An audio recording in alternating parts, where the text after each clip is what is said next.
Хүрэлцэн ирсэн явдал ажиллагаа Монгол банкнаас сар бүр зохион байгуулдаг хэмжээний баг хурлаа өгөр эхэлж байна. Тэгэхээр хэмжээний баг хурлаараа бид эдийн засгийн макро эдийн засгт голлох үзүүлэлтүүд болоод за эдийн засгийг дах цаг үеийн үйл явдлуудад тайлбар мэдээлэл өгөх болно. За та бүхэн сайн мэдж байгаа за энэ сарын хувьд үнийн өсөлттэй холбоотойгоор инфляц үүсч за Улаанбаатарт инфляц 7.2%-тай за улсын хэмжээнд 8%-тай байгаа. За 2018 он банкны салбарт активын чанарын үнэлгээ хийснийг та бүхэн бас сайн мэдж байгаа. За системийн хэмжээнд 510 орчим тэрбум төгрөгийн нэмэлт өөрийн хөрөнгө шаардлагатай болохыг за энэ активын үнэлгээгээр тогтоож за 2018 он багтаан өгөөрийн хөрөнгийг нэмэгдүүлэхийн хугацаатай үүрэг өгсөн байгаа. За үүрэг өгөгдсөн буюу 2018 оны 5 дугаар сараас хойш дөрвөн банк нийтдээ 128.7 тэрбум төгрөгийн хувь нийлүүлсэн хөрөнгөөр нэмэгдүүлсэн байгаа.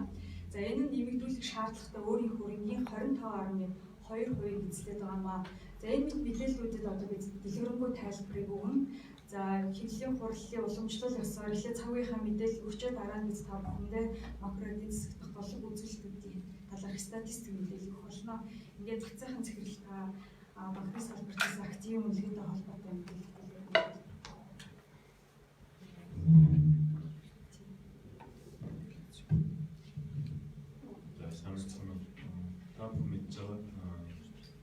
өнгөрсөн сард улсын хурлаар банкны салбарыг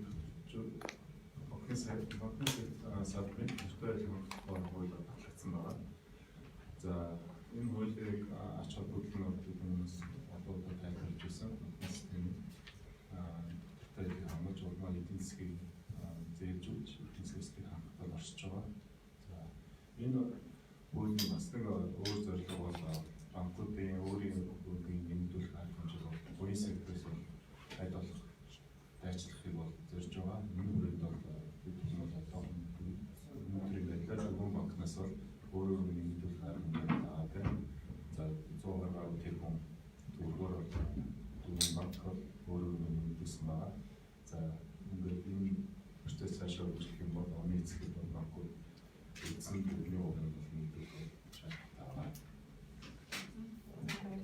инфляцийн талаар дэлгэрэнгүй тайлбарыг Миний олонний банкны захирал баярлалаа өгнө.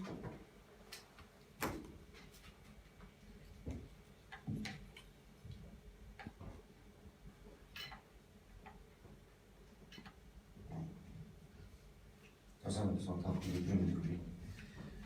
За та бүхний мэдж байгаа хамгийн сүүлийн статистикийн харамнаас зарласан инфляцийн мэдээ бол жилийн түвшинээр 8%-тай гарсан. За тэгээд энэ бол Төв банкны зорилтод түвшин бол байна. Энэ жил эх 3 жилийн хувьд бол Төв банкын инфляцийг 8% бол тодорчуулна гэсэн ийм зорилготойгоо миний бодлоор бол хэлж байгаа. Ийм зүйл зорьсон.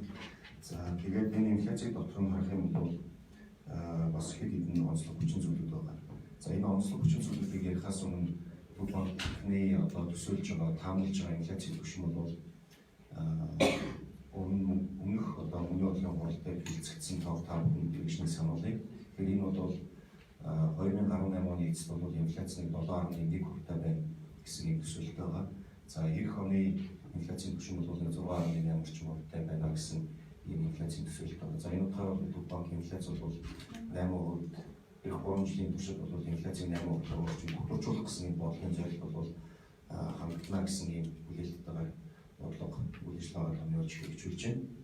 За энэ удаагийн 6 сарын 8% инфляцийг дотроо зарлаад харах юм бол бас нэг хэд хэдэн онцлог хүчин зүйл байна. Үүн дотор хамгийн онцлогтой хүчин зүйл бол удирдлагын шин чанартай болон нийлүүлэлтийн шин чанартай гэх хүчин зүйлс бол байна. За нэгдүгээрт нь хүнсний ногооны шинэ хувцас гарч ирсэнтэй холбоотойгоор хүнсний ногоо бас тийм өндөр өсөлттэй инфляцийн бас нэлээд том хувийг бол тайлбарлаж байгаа. За энэ бол өмнөх жилийн хандлагыг харах юм бол ерөнхийдөө шинэ хувцсны ногоо нэг 7 дугаар сард өсөв 8 дугаар сард эргэж буудаг ийм удирдлагын хандлага онцлог бол байна. За энэ хандлагынхаа дагуу бол явж байна. Энэ нь бол нийтдээ 8% инфляцийн нэгийг нь бол нэг гэж хувийн бол энэ хүнсний ногооны өсөлт бол тайлбарлаж байна. За нөгөө талаасаа энэ удирдлагын онцлогоос гадна өнгөрсөн жил бид ургацынхаа бараг 40-50% нь бол зуршилтай холбоотойгоор өнгөрсөн жил алдсан. За түүнээс хойш бол хүнсний ногооны үнэ бол нөлөө ус бол явж байгаа гэдэг бол хэн зүйтэй. Тэгэхээр ийм хоёр хүчин зүйлээс хамаарат энэ барааны үн бол ийм байна. Нөгөө талдаа болохоор зэрэг сүүлийн үед нүүрсний үн бол одоо гэр оролцоо ашиглаж байгаа нүүрсний үн бол бас их өндөр өсөлтөд яваад байгаа. За одоо баг 50-60% ийм өндөр үний өсөлтөд явж байна. Тэгэхээр энэ нүүрсний үн бол уг нь бол яг үхээр зэрэг өвөл дуусгаад нэг 2 сараас эхлээд ирээд буураад 10-11 сар хүртэл бол энэ үн буудаг ийм зүйл тохиолдол байдаг. За энэ жилийн хувьд бол энэ зүйл тохиолдол ажиглагдахгүй. Энэ өндөр түвшинд бол буцаж буурахгүй хадгалагдаад яваад байна. За энэ бол түрүүний 8% инфляцийн 1.7 орчим хувийг бол дангараа ганцхан бүтээгдэхүүн бол тайлбарлаж байна. Нөгөө талдаа мах гэдэг бүтээгдэхүүн байна. За мах гэсэн энэ нэг бүтээгдэхүүн бол уг нь бидний эдийн засгийн онцлогийг харах юм бол 6 сараас эхлээд нэг 10-11 сар хүртэл бол махны үн бол ерөнхийдөө буудаг. За энэ өнгөрсөн 6 сарын байдлыг харахад бол үн буурах биш бол өссөн ийм үзүүлэлттэй бол гарсан. За энэ нь бол нийт инфляцийн бас түрүүний 8% инфляцийн 0.8-0.9%-ийг бол тайлбарлаад байна. Тэгэхээр зэрэг энэ нийлүүлэлтийн шин чанартай гэж хэлж болохоор нөгөө талдаа удирдлагын онцлогтой холбоотойгоор энэ тайлбарлаж байгаа хүчин зүйлс бол 3.5 орчим хувийг бол 8% инфляциас бол тайлбарлаж байна. За тэгэхээр бас нэг яг инфляцийн бидний нэг харж явдаг үзүүлэлт бол суур инфляц гэдэг. Өөрөөр хэлбэл инфляцийн цаашаа өрнөл ямар байх вэ, дарамт ямар байх вэ гэдэг бол суур инфляцаас гардаг. Суур инфляц бол 6.7% байгаа. Жилийн инфляц нь. За өнгөрсөн оны эцтэй харьцуулбал оны эхний хагасын суур инфляц бол 2.4% байгаа. Тэгэхээр зэрэг ерөнхийдөө бид нар бол бас инфляц бол ерөнхийдөө зорилт түвшинд оруулах талбай гэсэн ийм бол хэлэлцтэй байна гэж хэлж байна. За баярлалаа. Одоо та бүхэнд сая өгсөн мэдээлэлүүд илүү тоон үзүүлэлтээр нь тайлбарлахаар статистик үзүүлэлтийнхаа мэдээллийг одоо өгье. Статистик үзүүлэлтийн мэдээллийг статистик хэлтсийн захирал Бацрын танилцуулна. За сайн байна уу? Өнөөдөр мэдээлэлүүд. За Монгол банкнаас бэлтгэн гаргадаг нэг санхүүгийн статистик болон гадаад цэгийн статистик мэдээллээс танилцуулъя. Санхүүгийн статистикээр 2018 оны 6 сарын байдлаар гарсан мэдээллийг танилцуулна. Харин төлбөр тэнцвэрийн 5 сарын байдлаар гарсан үзэгдэлтэй танилцуулна. За мөн санхүүгийн статистикээс эхэлж танилцуулъя. За мөн санхүүгийн статистикээс эхлээд мөнгөний нийлүүлэлтийг авч үзвэл мөнгөний нийлүүлэлт 2018 оны 6 сарын байдлаар 17.3 их найдвар төгрөгт хүрсэн байгаа. За энэ өмнөх оны мөнгөөс 28.6% өссөн үзүүлэлт харин өмнөх сараас 1.7% өссөн үзүүлэлт байгаа. За жилийн өөрчлөлтийг аваад үзэх юм бол төгрөгийн хадгаламжийн өсөлт бол дийлэх өсөлтийг бол тайлбарласан хэвээр байгаа. За сарын өөрчлөлтийн хувьд аваад үзэх юм бол мөнгөний нийлүүлэлтийн гол бүрэлдэхүүн хэсгүүдийн өсөлтөөр тайлбарлагдаж байна. За тухайлбал төгрөгийн хадгаламж 96.9 тэрбум төгрөгөөр валютын хадгаламж 104.8 тэрбум төгрөгөөр валютын харилцах төгрөгийн харилцах 175.6 тэрбум төгрөгөөр тус өссөн байхад харин валютын харилцах 55.6 тэрбум төгрөгөөр хадгаламжийн байгууллагаас гадуур мөнгө 24.2 тэрбум төгрөгөөр буурч улмаар мөнгөний нийлүүлэлт өмнөх сараас 297.6 тэрбум төгрөгөөр өссөн үзүүлэлттэй байна. За мөнгөний нийлүүлэлтийн утцыг аваад үзэх юм бол за мөнгөний нийлүүлэлтийн дийлэнхийг төгрөгийн хадгаламж бүрдүүлсэн хэвээр байгаа. За тухайлбал мөнгөний нийлүүлэлтийн 53%-ийг төгрөгийн хадгаламж бүрдүүлж байгаа. Харин 14% валютын хадгаламж, 16% төгрөгийн харилцах, 13% валютын харилцах хадгаламжийн байгууллагаас гадуур 4% бүрдүүлсэн байна. За энэ бүтэц бол сүүлийн саруудад бол харьцангуй өөрчлөлт багтай батлагдаж байна. За мөнгөний нийлүүлэлтийн одоо дийлэнхийг бүрдүүлж байгаа хадгаламжийн үзүүлэлтүүдийг аваад үзэх юм бол нийт хадгаламж 6 сарын байдлаар 11.8 их найдвар төгрөгт хүрсэн. За энэ 11.8 их найдвар төгрөгт хүрсний 85% нь иргэдийн хадгаламж бүрдүүлж байгаа бол 15% бол байгууллагын хадгаламж бүрдүүлж байна. За иргэдийн нийт иргэдийн хадгаламжийн 19%, байгууллагын хадгаламжийн 32%-ийг бол гадаад валютаар хадгаламж бүрдүүлж байна. За ингээд мөнгөний нийлүүлэлтийг их усүр талаас нь танилцуулаа. За одоо харин мөнгөний нийлүүлэлтийг эдийн засаг бий болсон мөнгөний нийлүүлэлтийг хадгаламжийн банкуд хэрхэн байршуулсан талаар үүнийг аваад үзэх юм бол ерөнхийдөө дотоод эдийн засагтаа байршуулсан тэгээд дотоод цэвэр актив болоод дээл хувийг бүрдүүлж байгаа. За тэгээд 2018 оны 6 сарын байдлаар дотоод цэвэр актив 18.6 их найд төгрөгтэй тэмцэж байгаа л гадаад цэвэр актив хасах 1.3 их найд төгрөгтэй тэмцүүлсэн хэмжээ буурсан үзүүлэлттэй. За үүнд болохоор төв банкны гадаад актив болсон гол нөлөө үзүүлсэн. Дотоод цэвэр активын хувьд 655 тэрбум төгрөгөөр өссөн үзүүлэлттэй байгаа. За энэ болохоор засгийн газрын төв банкуд дээр засгийн газрын цэвэр актив өссөн болон зээл өссөн одоо тайлбарлагдж байна. За дотоод цэвэр одоо дийлэнхийг дотоод актив бүрдүүлсэн гэж байна. Дотоод активынхаа бүтцийг дотоод цэвэр активынхаа бүтцийг аваад үзэх юм бол дотоод цэвэр активын 45% хвшилд нотж байна. Харин 41% нэрэгдэд 17.9 цагийн байгууллагууд нотж байна.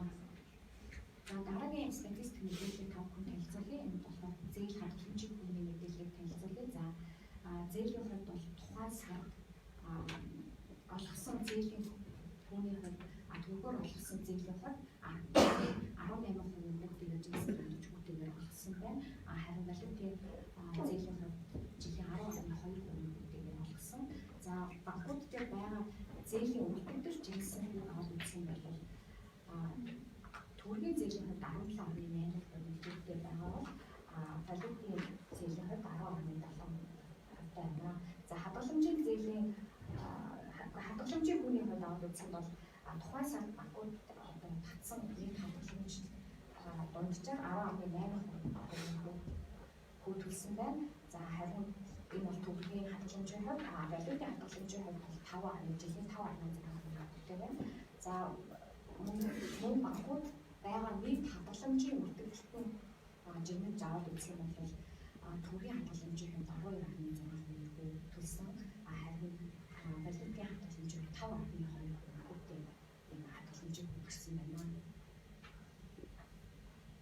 За тэгээд гол одоо түрүүн дотоод цэвэр активыг бүрдүүлсэн зээл одоо эдийн засаг зээлийн хөтөлбөрийн гол бол гарсан гэж тайлбарласан. Тэгэхээр зээлийн үзүүлэлтүүдийг аваад үзэх юм бол банкудаас иргэд аж ахуйн нэгж байгууллагуудад олгосон зээл нь 15% их найд төгрөг төлсөн. За үүний 78.1% буюу 11.9 их найд төгрөгөөр олгосон зээл байгаа бол 3.3 их найд төгрөг буюу 21.2% валютаар олгосон зээлийн үлдэгдэл байна. За тэгээд зээлийн өмнөх сараас өөрчлөгдсөн байдлыг аваад үзэх юм бол хэвийн зээл өмнөх сараас 437 тэрбум төгрөг буюу 3.4% өссөн үзүүлэлттэй байна. За харин хугацаа итэрсэн зээл өмнөх сараас 111.2 тэрбум төгрөг буюу 11.9% буурсан. За сэргээрээ чанаргүй зээл нь 96.8 тэрбум төгрөгөөр өсч өссөн үзүүлэлттэй байна. За тэгээд чанаргүй зээлийн нийт зээлтэй эзлэх хувийг аваад үзэх юм бол нийт чанаргүй зээлтэй нийт зээлтэй 8.6% бүрдүүлж байна. За харин хугацаа итэрсэн зээл 5.4% бүрдүүлж байна. Тэгээд өмнөх сард харьцуулсан дүнгээр үзэх юм бол чанаргүй зээл өмнөх сараас 0.4% өссөн байхад хугацаа итэрсэн зээл 0.9% буурсан үзүүлэлттэй байна. Өөрөөр хэлбэл зээлийн ангилалд бол өөрчлөлт орсон юм санагдаж байна. За нийт 15.3 их найд төгрөгийн зээлийг ямар салбарт банкуд олгосон байгаа гэдгийг үзэх юм бол нийт зээлийн 22%-ийг цахим төлөвийн зээл олгосон байгаа бол худалдааны салбарт 15%, за үйл хөдлөх салбарт 12%, боловсруулах салбарт 10%, барилгын салбарт 9%, уул уурхай салбарт 8%-ийг тус одоо зээлийн үлдүүлж байна. За тэгээд дараагийн статистик мэдээлэл ипотекийн зээлийг тав хүн танилцуулъя. За ипотекийн зээл 2018 оны 6 сарын байдлаар нийт 93.800 зээлдэгчийн 4.3 их найд төгрөгийн зээлийн ипотекийн зээлийн үлдэгдэл байна банкуд дээр. За үүний 763.4 тэрбум төгрөг буюу 17.6% нь орон нутагт байршилтай орон сууц худалдаа авах зорилсон юм ипотекийн зээл байна. За нийт 4.3 их найд төгрөгийн 61.6% нь бол нэг орон сууцны санхүүжилтийг гаргацсан одоо шилжүүлсэн зээл бол бүрдүүлж байгаа. За нийт ипотекийн зээлийн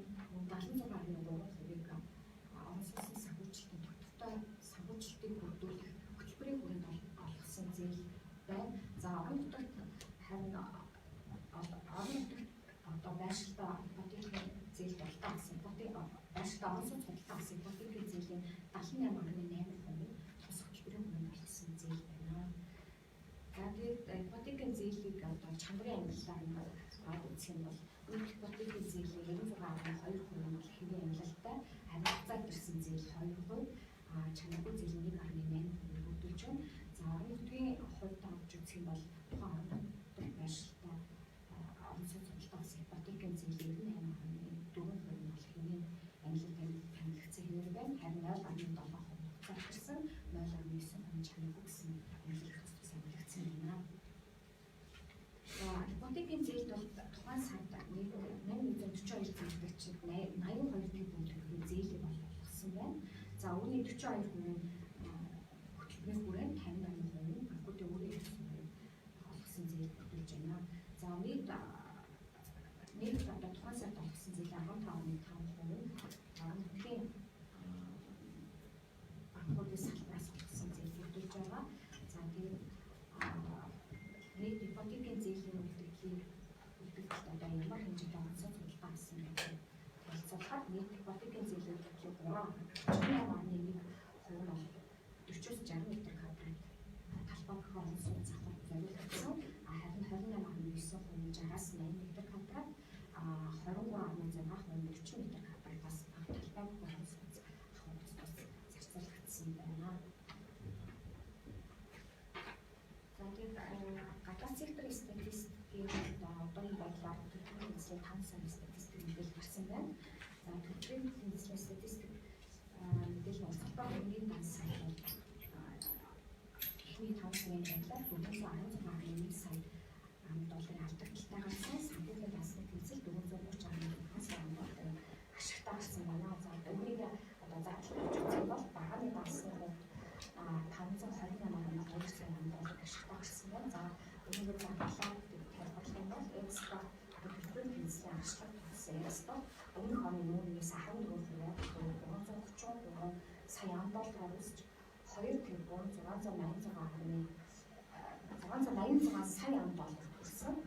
За экспортын өсөлтөд бол гол нь засгийн бажмал чулуун бүсны үнийн өсөлт гол нөлөө үзүүлсэн байна. За энэ бол статистик мэдээлэл 5 сарын мэдээлэл байгаа. За харин 6 сарын байдлаар энэ бүтээгдэхүүнүүдийн үнийн танилцуулахад Азийн дэлхийн цэвэрлэлээс 6,966 доллар хүрсэн буюу өмнөх оны мөнгөнөөс 22% өсөлттэй байна.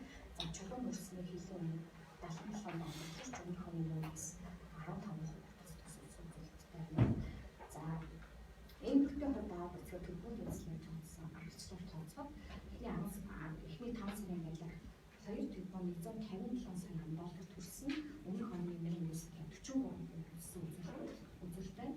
За энд болохоор уул уурхай салбарын төвчлөлтэй холбоотойгоор хөрөнгө оруулалтын бүтээгдэхүүн өөрөөр машин хааны томт хөлөмжийн импорт бол өмнөх оны мөнгөнөөс 24% 350 сая доллар өссөн болох стигмат тайлбарлаж байна.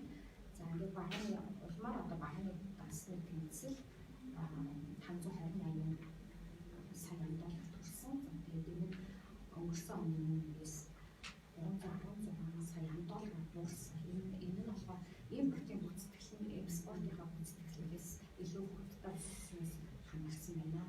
За тэгээд үйлчлэгээний дансны хувьд алдагдал өмнөх оны мөнгөнөөс 9.2% буюу 48.1 сая доллар өссөн. За үүнд бол тээврийн үйлчлэгээний зардал өмнөх оны мөнгөнөөс 61.6 сая доллар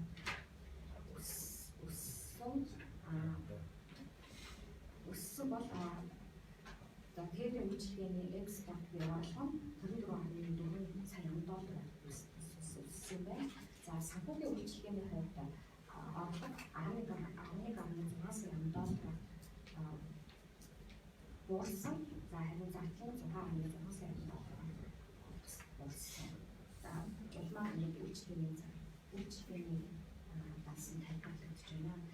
За анх дахь орлогын хувьд өмнөх оны мөнгөнөөс 3.2% буурсан байна. За үүнд болохоор хязгаар хөнгө оруулалтын хэмжээ их орлого нь 4.6%, буюу 5.9 сая доллар өссөн. За дахин хөнгө оруулалтын орлого 27.2%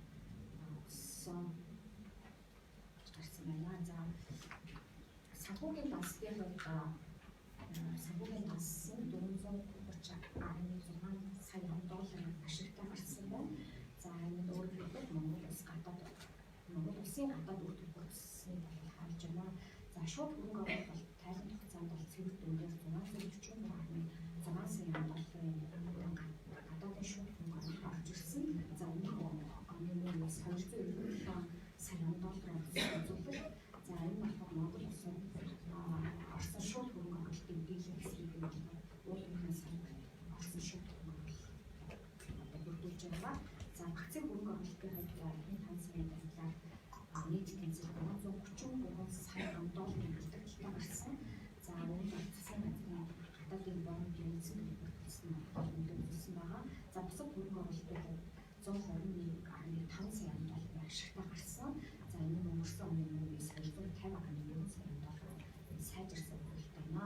За энэ төсөлтөд олон улсын валютын сангийн үлдсэн санхүүжилтийн банкудад Монгол улсын засгийн газар төвчсөн хөлтөнд зээл бол 20 сая доллар орсон. Арилжааны зээлийн ашиглалт зээл болон төлсөн байна. За улмаар төлбөрийн зээл эхний 5 сарын байдлаар 201.7 сая долларын ашигтай гарсан. За энэ өмнөх оны мөрөөс 303 сая доллар өрсөн гэсэн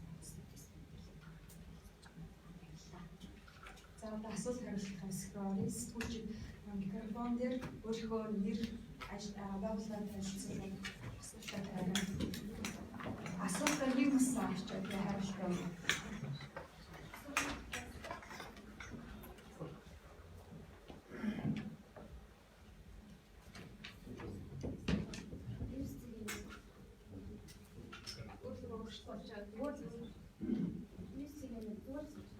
Энэ манай лайв явж байгаа асуулт үзэж байгаа хэрэгтэй.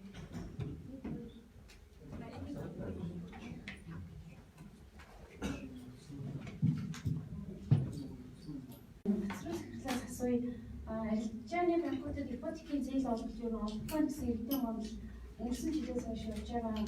Энэ дээр Монгол банкны нэн шалгалт хийсэн үү? Ипотекийн зээл олгохын ер нь яагаад арилжааны банкуд өөрсдөө санхүүжүүлсэн байранд олгож байгаа юм бэ? Яг юм хууль тогтсон заалт байдаг юм.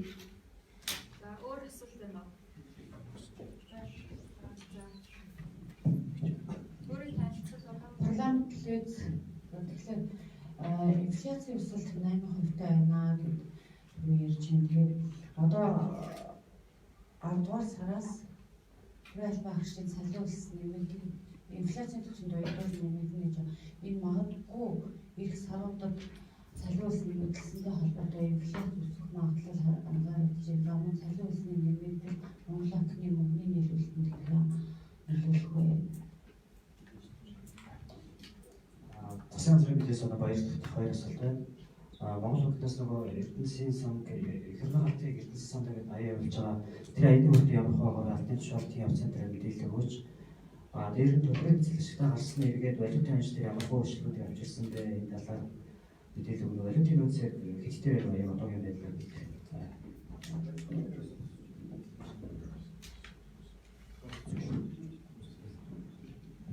Үндэсний шуудаас өөрчлөж банкуд дөрвөн банк өөрөөгөө нэмэгдүүлсэн гэж тэгээд ямар дөрвөн банк вэ? Тэгээд 100 нь ямар аргаар нэмэгдүүлсэн бэ?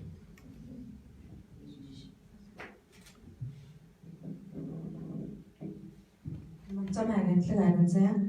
Тэгэхээр одоо Монгол банк бол инфляцийн түвшинд 8% барина гэсэн байгаа. Ирэх саруудад бол өсөлт бол мэдээж нэмэгдэхээр харагдаж байна. Жишээлбэл одоо шатхууны үн нэмэгдсэн байгаа. Дээрээс нь долларын ханш өсөж байна. Дээрээс нь амар болохоор нөгөө өргөн хэрэглээний баруун өсдөг шүү дээ. Тэгэхээр энэ дээр бол нэлээд өсөлт ирэх болов гэсэн ажил байна да. Энд юм бол энэ дээр одоо доктортой барихын тулд одоо Монгол банкнаас ямар гаргал барих юм бэ? За өөр асуулт байна уу? За хариулт руугаа оръё. Эхний асуулт бацрын захирлаас эхлэв.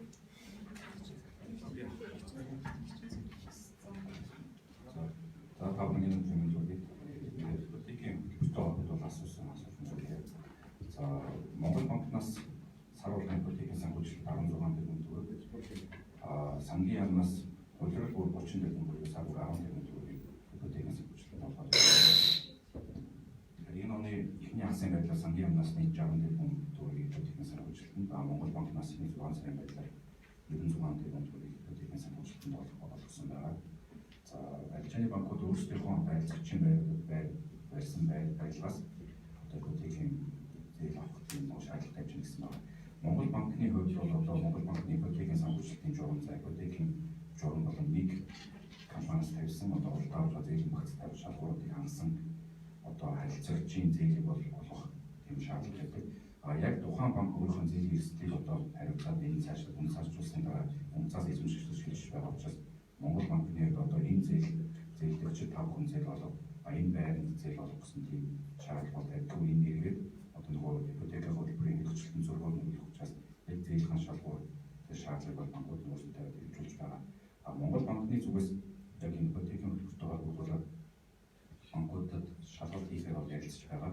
За өнөөдрийн байдлаар одоо хийдэг байгаа шалтгаан нь арилжааны банкуд одоо актив чанарын үнэлгээгээд өөрөө өнгөний project нэлээд ажлууд хийж байгаа учраас үүнтэй давтарууд Монгол банкнаас шалгалт хийх нь зохимжгүй маа. За өөрөө өнгөний хөтөлбөр арга хэмжээ актив чанарын үнэлгээний одоо төлөвлөсөн ажлууд хийгээд дууссан дараа бас арилжааны банкуудын үйл ажиллагаа хүндэт ночруулахгүй байдлаар Монгол банкнаас шалгалт хийсэн төлөвлөдөг байгаа.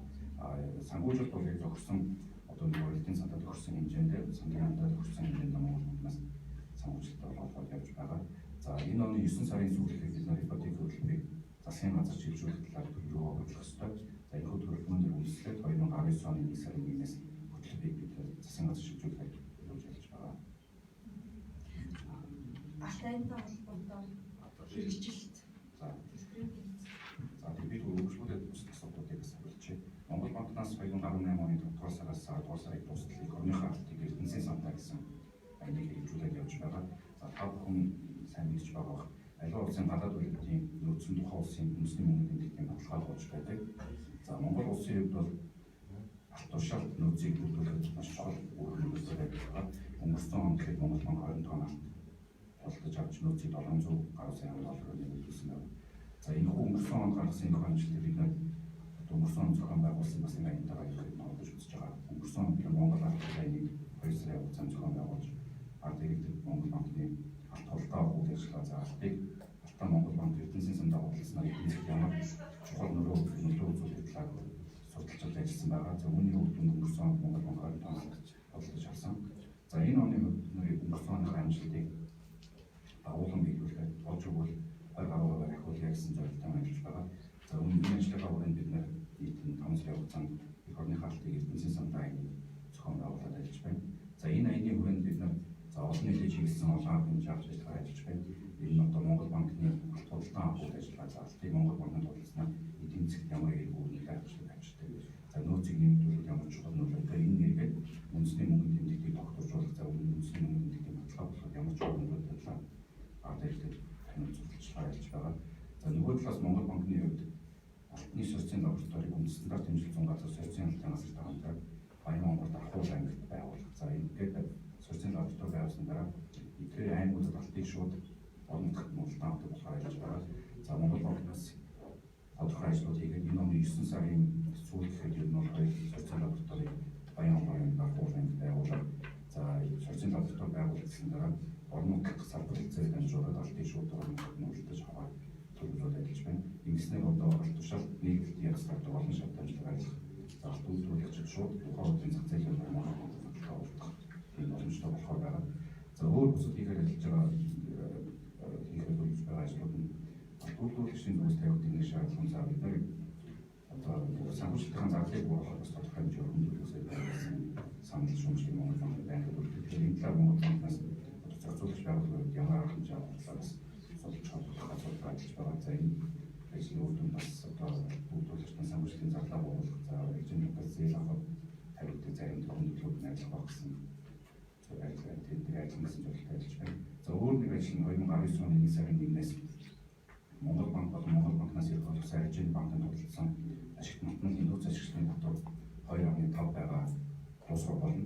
Тэгэхээр Монгол банкнаас энэ бүх 2.5% гэсэн нөөц ашиглалтын батлын хэмжээг цааш нь хугацаа сунгах. За энэ бүх одоо Монгол банкны алтаа худалдсан тохиолдолд нөөц ашиглалтын батал тодорхой хэмжээгээр бага байдаг энэ бүх одоо хуулийн зохицуулалтыг цааш нь хөгжүүлэх холбоотой хамт саналаар ажиллаж байна.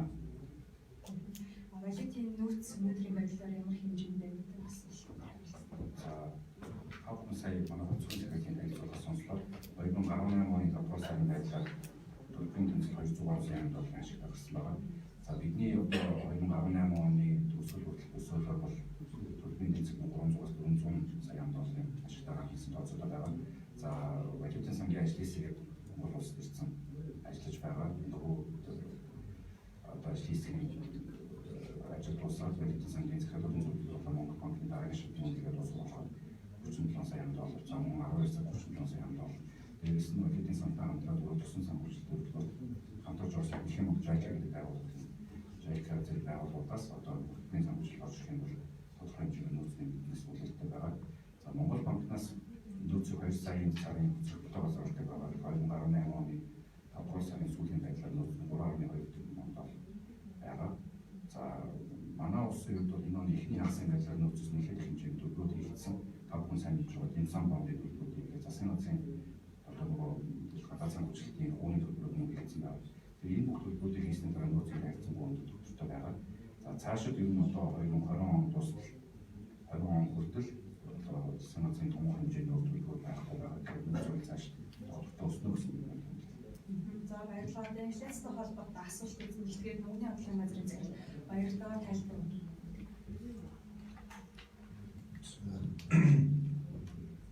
Банкны үнэ болгон шийдвэрүүд гарахтаа үнэ болгоны зөвлөлтөөр үнэ болгоны фронт хамгийн түрүүнд харгалзан үздэг зүйл бол инфляц түүний ирээдүйн төлөв байдал.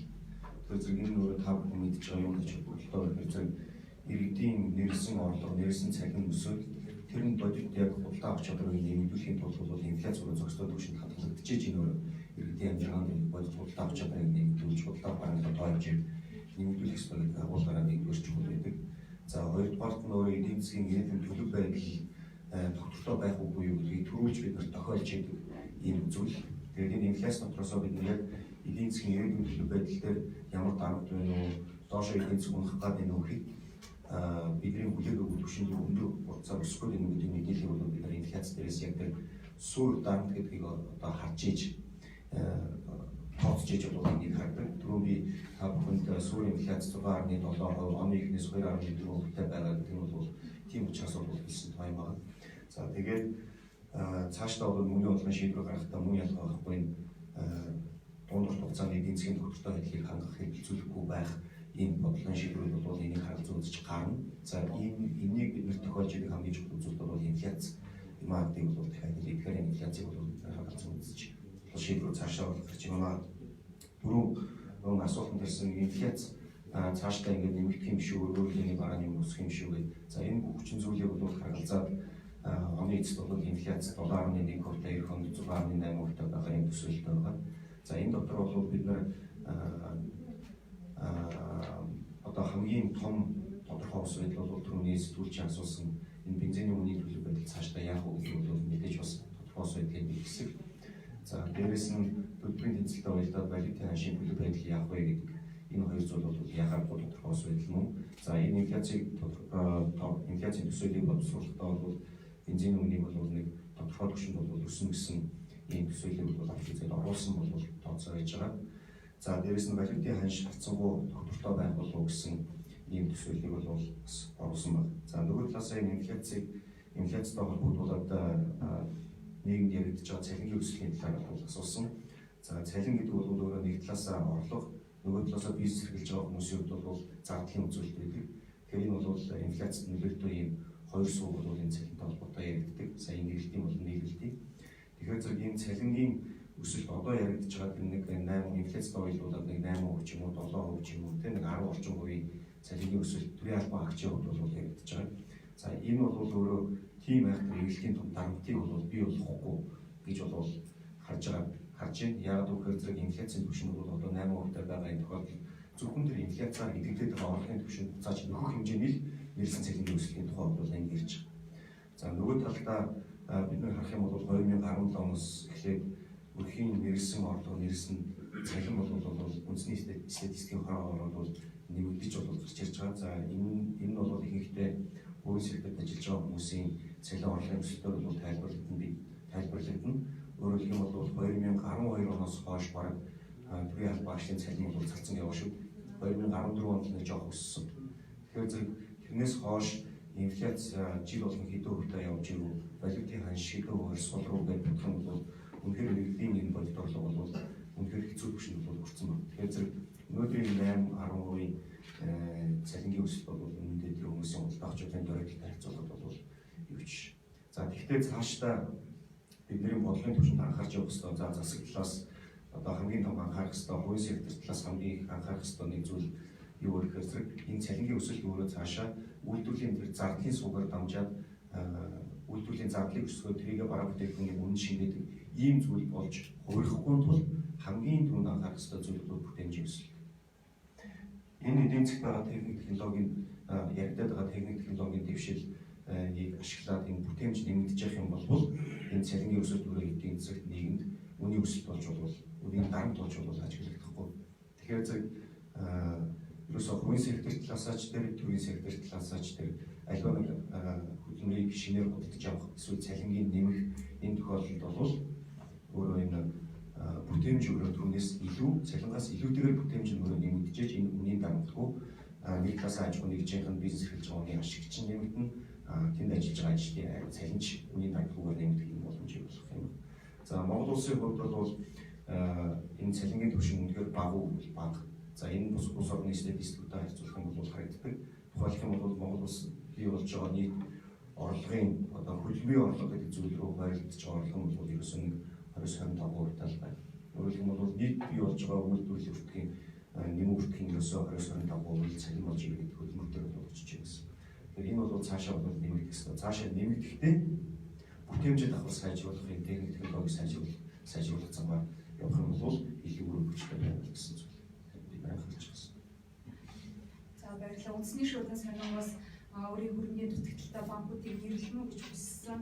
За гэвч энэ цаана харилцагчдын эрх ашиг хүндэтдэг учраас нэрлэх боломж байдаг. За өөрийн хөрөнгөний дутагдлыг нөхдөй холбоотой тодруулах асуулт байж болно. Ямар аргаар